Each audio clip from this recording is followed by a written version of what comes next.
My name and identity is irrelevant. The only thing you must know is that after posting this information, I'll be either dead or on the run. Well, it doesn't matter in the end. Okay, where do I begin? In 1962, NASA detected an anomaly in Earth's orbit. In the beginning, it was thought it was just faulty machinery, but it was later confirmed that the signal emitting from the object was indeed real. The information about the signal was not released to the public. The signal originated from a previous discovered object, which was named Black Knight Satellite. It was first believed to be of Soviet origin, but that was debunked after what they saw what the signal contained. At first, it was gibberish and untranslatable, but someone noticed on the printed physical copy of the signal that it vaguely resembled Egyptian hieroglyphics. They were able to roughly translate the contents of the message with the aid of linguistic experts. The message was short and cryptic: remain silent. After we were able to decipher that, another signal emitted from the Black Knight a few months later was a set of coordinates. 2 sets of coordinates to be specific. One was on the moon and the other was on the periphery of the solar system. Since the moon was much closer, NASA, in collaboration with the Soviet space program, sent a manned mission to the moon in 1967, consisting of 2 American astronauts and 2 Soviet cosmonauts, 2 years before the official landing that we all know of. They landed near the specified coordinates and made their way to the location. At the site, there was a distinct metallic protrusion going up from the ground with what appeared to be a button. At first, they didn't act, not knowing what would happen if they pressed it.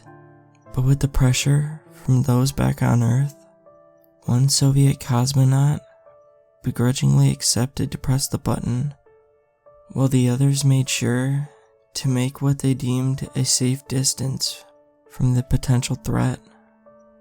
When pressed, the ground reportedly shook. Then an opening appeared in the white dust, revealing a staircase. The Americans and Soviets voted who will go inside and who will remain on the surface, so that someone still had contact with Earth. They decided that 1 American and 1 Soviet would go underground, and the other 2 will remain on the surface. As the 2 descended down the ancient staircase and faded into the dark, their signals faded as well, up to the point where they lost contact. Minutes passed by, yet they felt like hours, as the other 2 on the surface wanted to return to the base. Because of their low oxygen supply, a glimmer of light was seen in the long staircase. Then a second, helmet flashlights. Once the 2 who descended came back to the light, they brought back with them a small chip, and that chip rewrote human history as we know it. The small chip was about the size of a USB stick, yet the amount of information held inside it was staggering, even by modern standards. Designs, scientific information, star maps of not only the Milky Way, but other galaxies as well.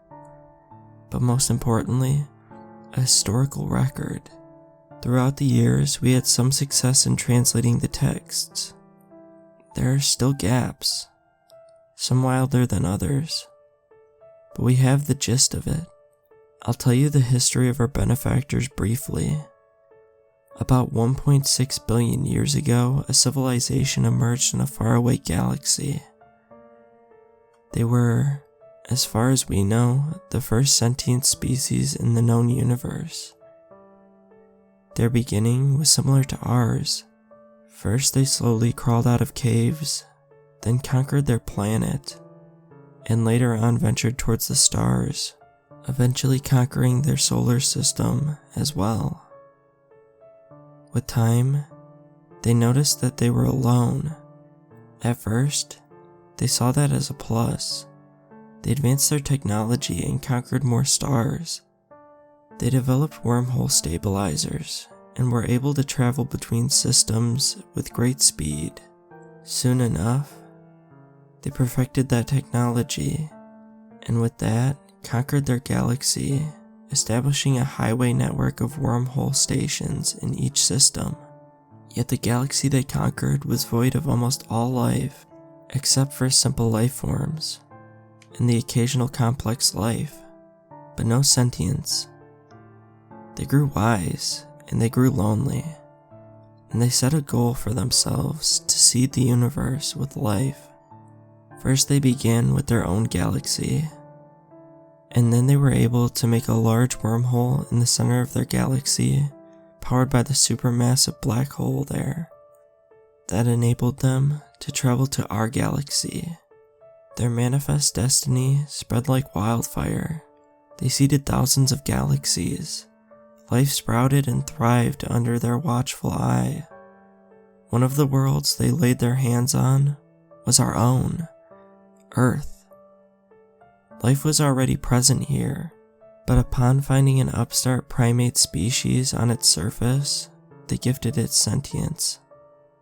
But sadly, we were not born in the Golden Age.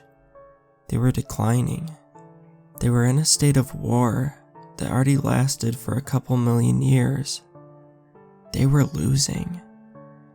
The enemy they fought is not known, whether they are one of the species that they had uplifted which rebelled against them, or some other unknown entity from the dark corners of the universe. We just do not know. All we do know is that a force that could destroy an entire galaxy and cripple an entire civilization, the size of which our minds can hardly comprehend, is on the loose. The second set of coordinates given to us were the coordinates to the machine that produced the artificial wormhole, which connects to the rest of our galaxy. I'm sending this video to you in the very last days of humanity, for we have not listened. I now understand the message sent to us. They wanted to buy us time. I don't know if it would have helped, but it's too late now. We have opened the gates of hell, and there is no turning back. Goodbye, and may God have mercy upon all of our souls.